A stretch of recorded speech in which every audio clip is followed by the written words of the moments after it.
Hello, this is Sabrina Young with Young's Daughters Funeral Home and Bereavement Center. This video is going to be with Bryan Davis. He is the owner of his escort service here in Bell County area. Bryan, would you like to take the platform? Bryan and my wife and I own the Funeral Services Escort, which is specialty in funeral escort services of Central Texas. We presently based out of Belton, Texas. Service the Central Texas area now for some time. We actually opened our doors in 2012.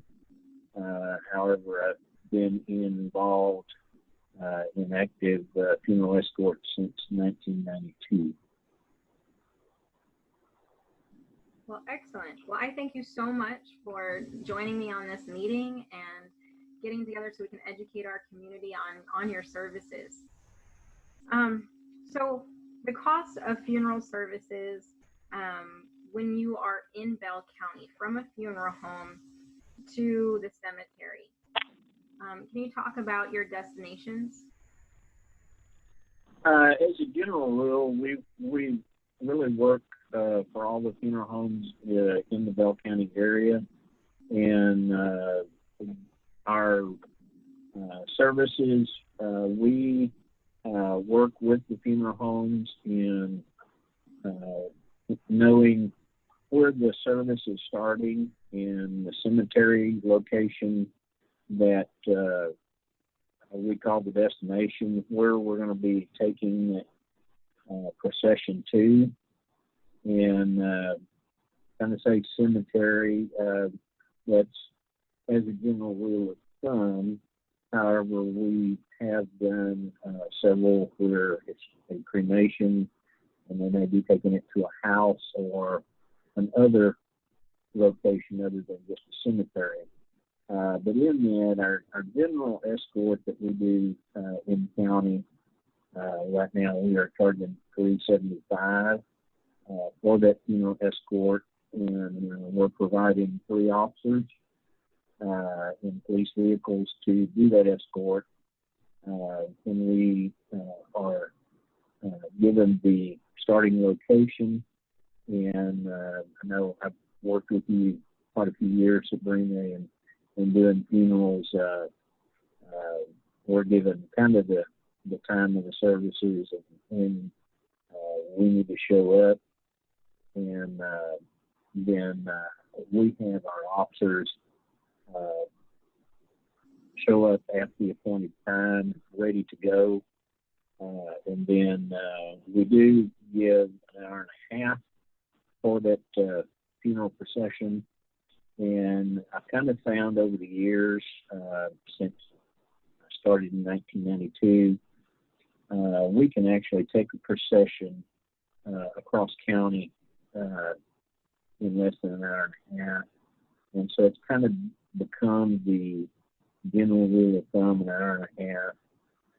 And I know several of the funeral homes, it's hard to judge how long some services go. Some people get wordy, some preachers get long-winded. But we have found that most of the funeral homes kind of give a 30-minute, an hour jump start, knowing their preachers or whoever's talking about how long that service will take. And it's really been nice having funeral directors that know their business and know how to judge a lot of these things. But you know, that gives us the 3 officers, and you know, these officers, I've got specially selected officers that work for me simply because they've been in the police business for a really long time. My youngest officer probably has about 15 to 20 years experience as a police officer, where all the rest of us guys probably over 30, 35 years. So I like having officers that are not only familiar with the county, but are familiar with traffic trends and populations, and how to be able to get around safely. And I have to commend you on that, because when I was a new funeral director in the area, I didn't know how to get from one side of the town to the other side of the town. So I can certainly say that I appreciate so much the direction and communicating with the funeral director in the car right before, this is the route we're going to take. And this is, and making sure the hand signals that you provide us, if I'm in the lead car, are very strong enough that I get the hint. So I certainly commend you on your experience and your expertise in your field, because it truly shows when we work together. I appreciate that. We try to remove as much doubt as possible, and the officers, we talk to each other on Bluetooth. So I just feel us being connected better and being able to talk to each other. We may see something coming up, so that allows us to predecess something, or let y'all know, gosh, we got to do this, or we got to move over, or something. So I just want to recap, just so the families know, that the funeral escorts are typically $375 inside the Bell County, but anything after the 50 miles is the extra $175. So what they will see with the funeral homes is we typically secure the $375 up front, and then we allow the families to know that if we go over time, or if we know that we go over mileage, that there will be a small tail end to know what the bill actually comes out to be. Sometimes if they need an extra officer, I know that there is a price per officer. And so the changes of a cash advance item for a funeral home sometimes changes. And so I just wanted to show the community why that happens, because sometimes we line up a procession and we don't realize that maybe we go over too many cars. Yes, it's the responsibility of the funeral director to say, hey, let's consolidate and bring a carpool together instead, because we're all going to the cemetery and coming back to the church. For the safety purposes of the community, while we love seeing the beautiful long procession, sometimes it's not enough. So we need to consolidate, keep it about 40 cars in a procession throughout Bell County area. We can agree on it, right? Okay. And again, each of the procession, each service that's hired by the family, typically they should expect 3 service officers, correct? Yes, and we pretty much, it's interesting. Of course, we're officers that have worked these streets for many years, but 20 years ago, we could have probably done some of these with one officer, and just letting people know. And we've even answered questions, and some people are going to a funeral is, well, why do we need 2 or 3 or 4? And simply explaining, well, nowadays there's, the population of Bell County alone is close to 500,000. Clean's 100,000. Simply getting close to 100,000. Population is exploding in all directions, and when you add population, you add number of vehicles traveling the roads, the number of traffic controlled intersections, and all kinds of things that are added in there, as well as buildings. And it's a wonderful thing that we see the expansion, but it does cause traffic jams, and we do need to be mindful of what is coming. And so I really appreciate that you have the connections throughout Bell County to know, when emergency vehicles are moving, and then calling that in, so that way we're all safe and secured. So when families expect to see, you have some are on motorcycles like yourself, and then you have others that are in SUVs. Can you kind of explain what they should expect to see when you pull up for the procession? Well, it will be the officers that are doing the processions will be in one or the other. They may be in an SUV, a car, or on a motorcycle. We actually have a wide selection now, and it just depends. Some officers are not bike riders. Some are. I'm kind of a die-hard motorcycle guy, and so. But the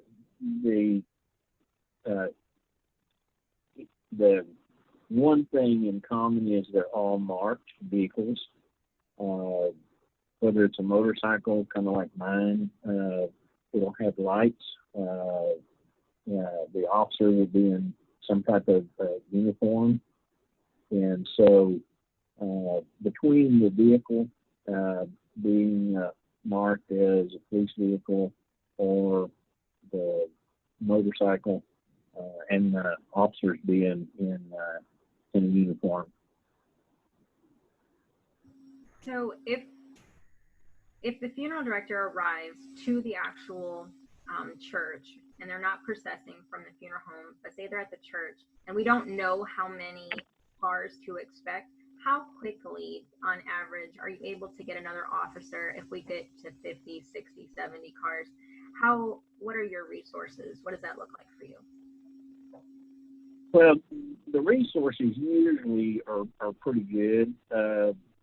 As the officers that we use really come from different parts of the county. We have some that live in the Clean area. We have some that live in the Temple area, some in the Troy area.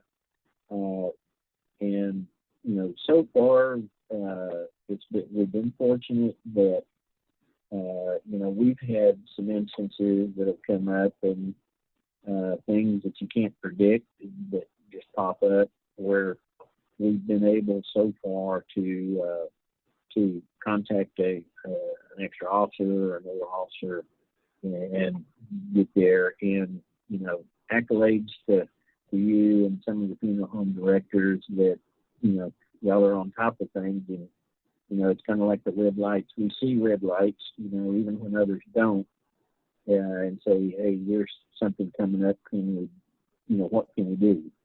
And then to be able to work with that, and we can usually get them there pretty quick. I really liked how we were able to have communication, you and I, before this call, where I had asked, what is the safety protocol? When the funeral director or the lead car driver, we get to a light, and, is it safe for us to move through without an officer? If we see that we have a green light now, and then can we continue to move? What is your best, what was your recommendation about that? Can you share?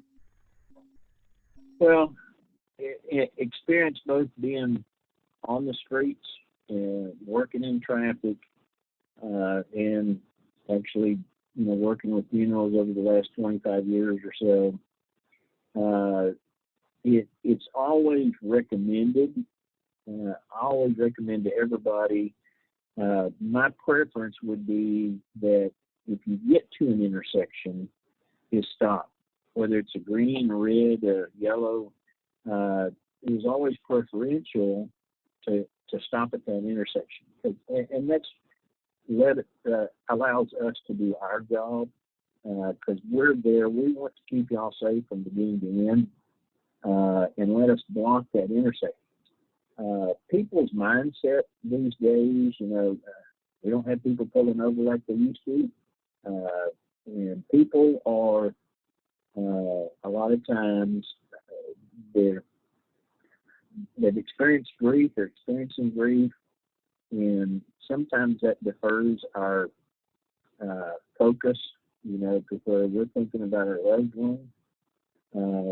But when cars are traveling through an intersection, the first 3 or 4 cars may go through on a green light. But that traffic signals, most all traffic signals are on a timer. And so 5 or 6, 10 cars back, they're going to get a yellow and then a red light. Well, John is part of the family or a close friend, and he doesn't want to be late or miss the service at the cemetery. And so he's going to stay in procession, and he's going to run a red light in order to stay in the procession. And that's really kind of falls back to our purpose is to make that intersection safe so that John can safely go through that intersection, whether it's a red or green. And we've had a couple of instances where we had a lady last year, believe it or not, decided to drive around the backside of one of our police vehicles, nearly hit our police vehicle with his lights, his uniform, and went around him. And even though this procession was going through the intersection, they actually ran into one of the vehicles in the procession. And, you know, you can't guard against everything. Some people just, you know, whether they're talking on the phone or just not paying attention. That's kind of why our emphasis is always on, yes, you can go through on a green light. We would prefer that the procession wait until the officer can get there and block it. Exactly. So we are at the mercy of your security. So we will make sure that when we approach a light, there's not an officer telling me with his direct signal to go through, Sabrina, then I will not go. All right? Yeah. I will, even if I get to the next one, I will slow down to wait and make sure that we are at the mercy of your officers. That's wonderful. So well, and that too, that helps, you know, in that one incident that occurred like that, we were able to get an on-duty officer to work the accident. We were then a witness for him in that accident, and I spoke to both insurance companies on that accident as a witness because, you know, all the insurance companies want to know for sure. They will talk to the officer that does the accident and both parties, but we then can be an attribute to the one that was in the procession correctly.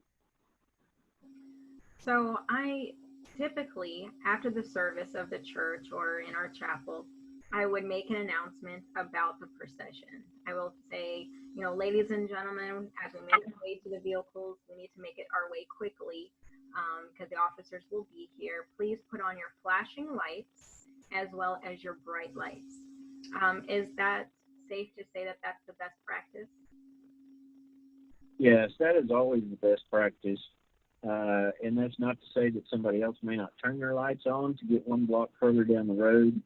But we try, even as we're blocking intersections and moving the procession to the destination, is we try and keep an eye on people that are trying to cut into our procession and get them out of the way while we're doing the intersections. But yes, lights and flashers, and that helps us keep up with, you know, if we got 45 cars in a procession, that helps us to also keep tabs of which ones are in and which ones are not.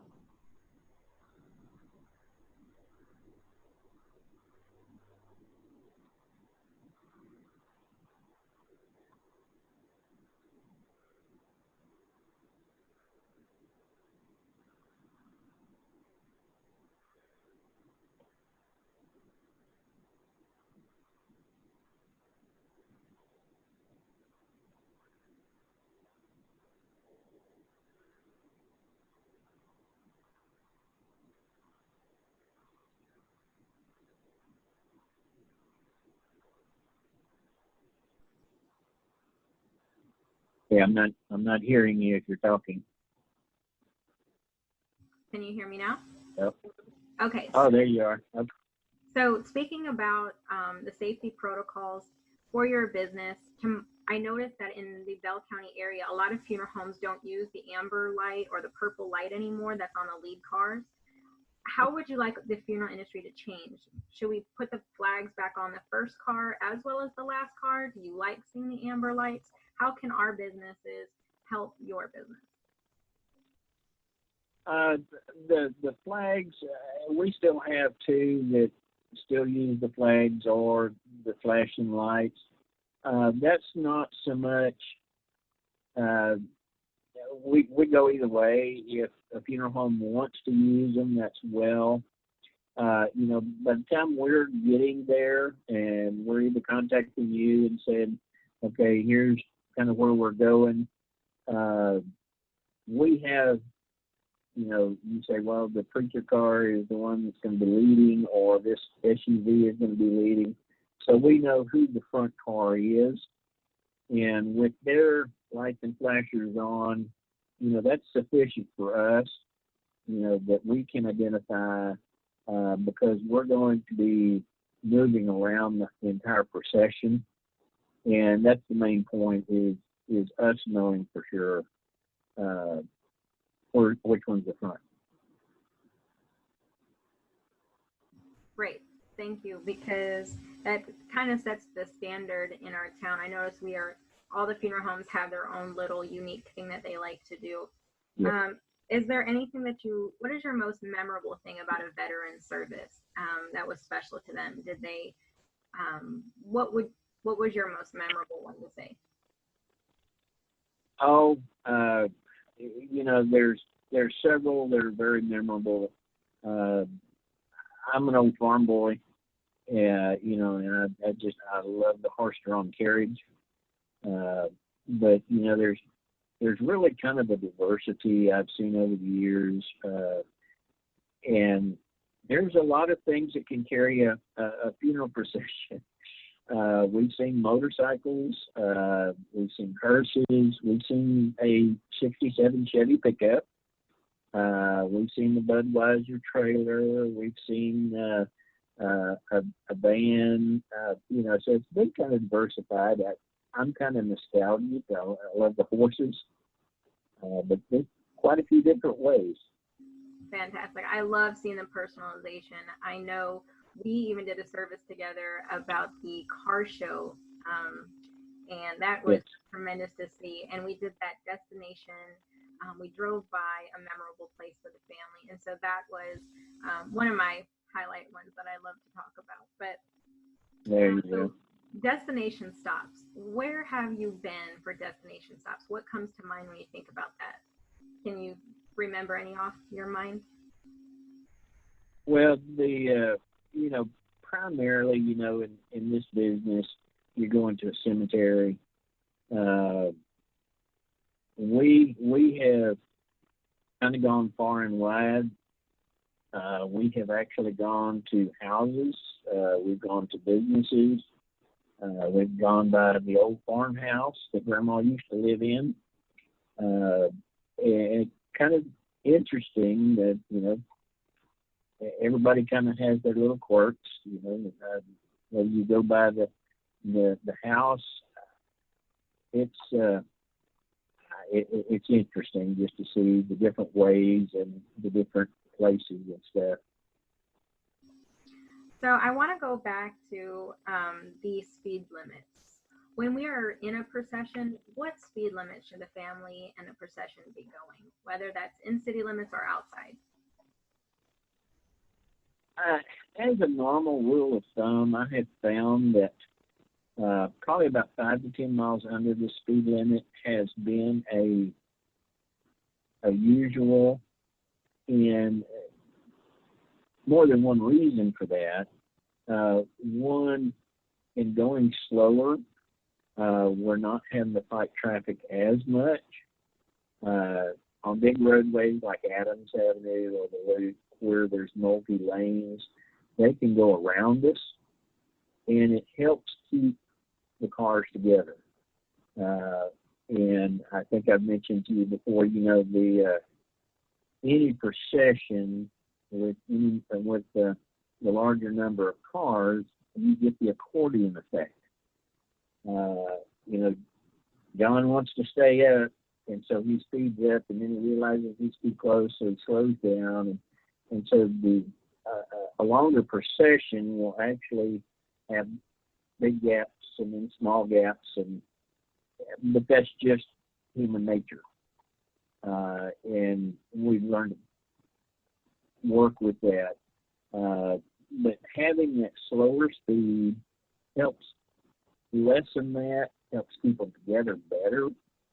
Now we do when we're out on a highway or something, we do travel at a higher speed, but we're still trying to do that just a little bit under the speed limit, that's others out and around away from us, and we're able to keep the procession together better.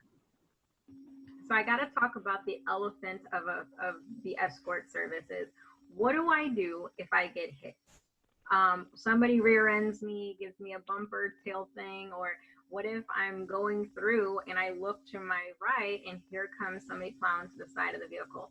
So walk us through the that moment. So what happens? What is your advice to somebody?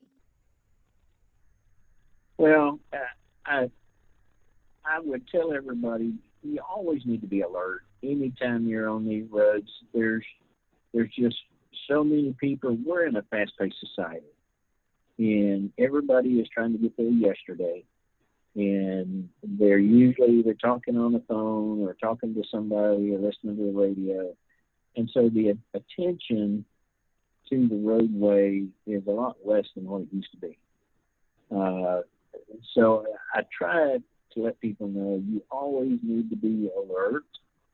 And if you see a car approaching from the side and they're not slowing down, take the necessary things, brake, let them pass by, and then speed back up.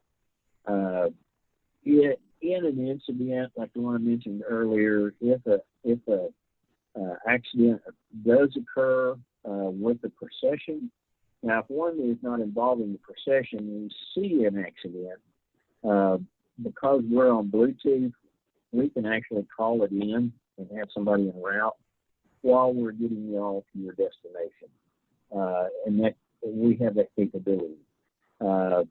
If it occurs as part of the procession, then we would have one officer to make sure everybody's okay for sure, and then get them safe and allow the other officers to continue to make sure we can get the procession to the destination.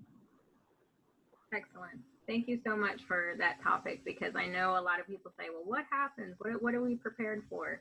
And so I do want to say thank you so much for the pamphlets that you give out to the funeral homes to educate the families on what to expect for your services when we do employ you. And then also that the funeral home does secure your funds for you, and that it's a cash advance that it goes directly to you. So we just thank you so much for your partnership. We thank you for giving back to the community.